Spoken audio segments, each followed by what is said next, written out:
Hello everyone, today's video is going to be very interesting. It is about descriptive writing. We have done with figures of speech. We are done with story elements.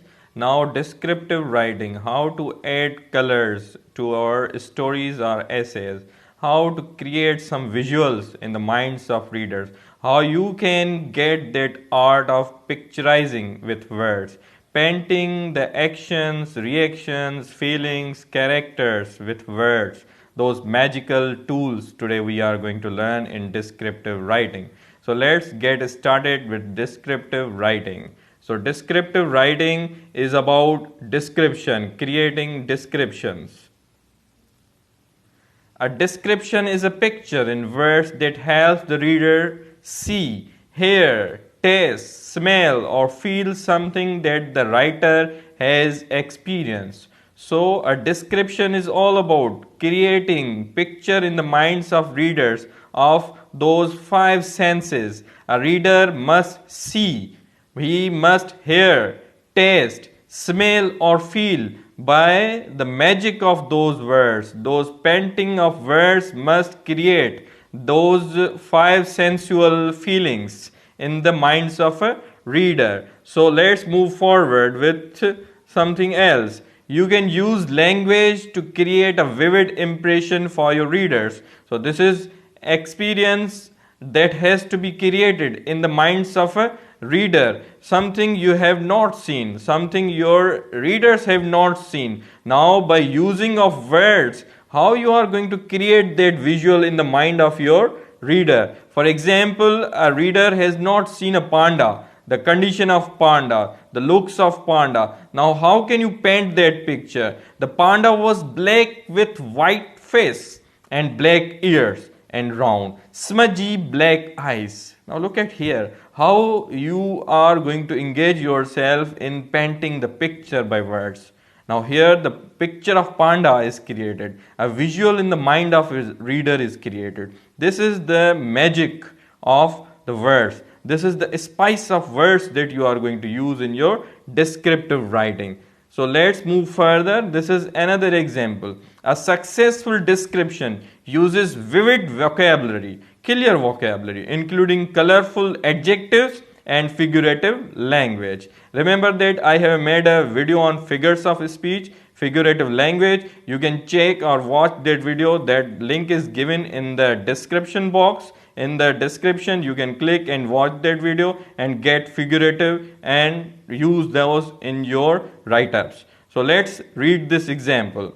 The cool rain hit us in the face as we ran to take shelter under a tree with pink blossoms. Now look at here how the writer is trying to picturize the cool rain, how those pink blossoms of tree have been picturized. So you get the senses attentive.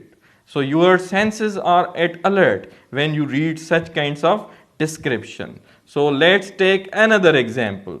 Use exact, vivid words to create a picture in the reader's mind. Now here how the writer is trying to create the picture in the minds of reader. From a distance, it looked like a multicolored cloud. As we drew nearer, it transformed into hundreds of butterflies fluttering in the cool breeze. Butterflies in all imaginable colors: blue, pink, red, yellow, magenta.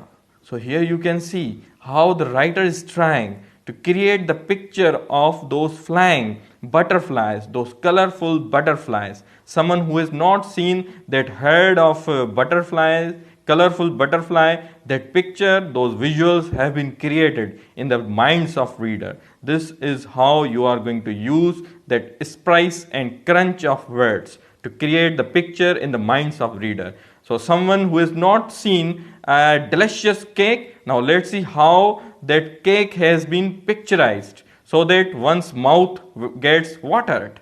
The chocolate cake was delicious. It had soft butter icing which melted in your mouth and was decorated with red raspberries. Now here the writer is creating a picture, visuals of that delicious cake in a way that once a reader reads that description, his mouth gets watered. So this is the magic of words that you are going to use in your description. So let's move forward. Now, when we write a description, we must remember few things. Now, what are those few things? For example, begin with interesting opening sentences that tell what the description is about. Include important details about what you are describing. Third, put details in time order or in order of importance and in a way that wraps up the description. So follow these tips while you are using the description, because description is applied in different kinds of writers. Those can be essays, those can be stories. While you are composing a story, you are describing character. While you are composing a story, you are describing characters along with their actions, reactions, their feelings. So different things are being described in a story. If you are not going to describe the story, it is telling. You are not showing. You are not picturizing those actions, those turns and twists in the minds of your reader. If you want to give them the real taste of those picturizations, use description with these tips. So let's move forward. Now this is another example for you, the best possible day. Now let's read this description and get the test. The first time I went to the beach, I knew that this was just the kind of day I would always love. As I sat on the sand, I felt cool, fresh breeze coming from the sea. The warm sun was shining on the water, making it sparkle. The sound of the waves crashing against the shore was soothing. It was so peaceful. I did not want to go home. Now here you can see how the writer is creating visuals.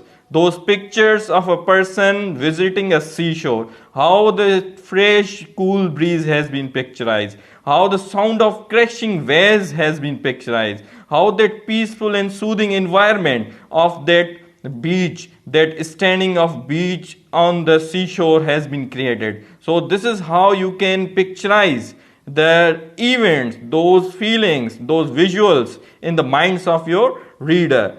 Let's move further. Descriptive writing focuses on observation and paints pictures with words. That means using words so that they paint a picture for the reader. Now, how it can be done? Now, what are those tools and techniques of the language that we can use? Now, let us go to those tools and techniques that we can use to create those visuals. Now, first thing that comes is about, now we can see, yes. Now, this is similes. Now, similes, we have done a detailed video on the figurative language, those figures of speech. You can go through it and read those in detail. But for just a brief recap, we can read that similes are comparison using like or as. I felt as nervous as a fish out of water, as clear as crystal. Now, these are similes that you can use to create visuals. Her hair was like black silk streaming in the afternoon breeze. Now here the black silk is streaming. Now black silk streaming is giving the picture of the black hair. Okay, so this is how you can give those visuals in the minds of reader. Similarly, using metaphors and adjectives. Now metaphors, comparisons that show how two things that are not alike in most ways are similar in one important way. Her mind is a sponge that absorbs all the details. Now her mind and a sponge are treated as same, and how it creates a picture. Now you can create picture by using adjectives as well. Now I'm dead tired. Now it gives a different kind of a picture. I died with embarrassment. Now this embarrassment, died with embarrassment, use of adjectives there. A hot potato, white daisies. Now these beautiful adjectives. I always say that adjective is the beauty of language, English language. If you want to beautify your English, use adjectives. And these colorful adjectives make your description more attractive and appealing. Now let's move further. Now we have next thing, that is adverbs. Now adverbs are also important for creating the visuals, that description. If adverbs add information to a verb an adjective or an adverb. The commonest way to form an adverb is to add the letters ly to the adjective. Examples: brightly, very, quickly, beautifully, quietly, very soon, in a hurry. Now we can use these adverbs to create some pictures. He works very faithfully. Now look at this example. The jets dived steeply out of the sky, tumbling rapidly as they maneuvered gracefully past each other.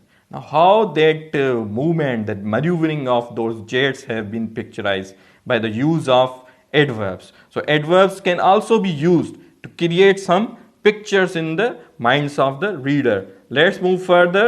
Now an effective written description is one that presents a clear picture to your reader. It uses vivid vocabulary, including colorful adjectives and figurative language. So use these tools to make your description attractive. Another important tool is imagery. Imagery using details that appeal to the five senses. Imagery is the word used to create images or mental pictures. Imagery helps you picture about something. Now, imagery is what? It is about creating pictures. Now, how to create picture? It is about creating pictures by using those five senses: looks, sounds, smells, tastes, feels. Now, let us see this example of imagery. Example, you might say, he looked angry. Or you might say, his face flushed and one corner of his mouth twitched as he tried to control his anger. Now here you get the visual of how his angry face looked like. So this is how imagery works to create your depictions. Okay, so things to remember about descriptive writing. Now here are final touches. Be specific, not vague.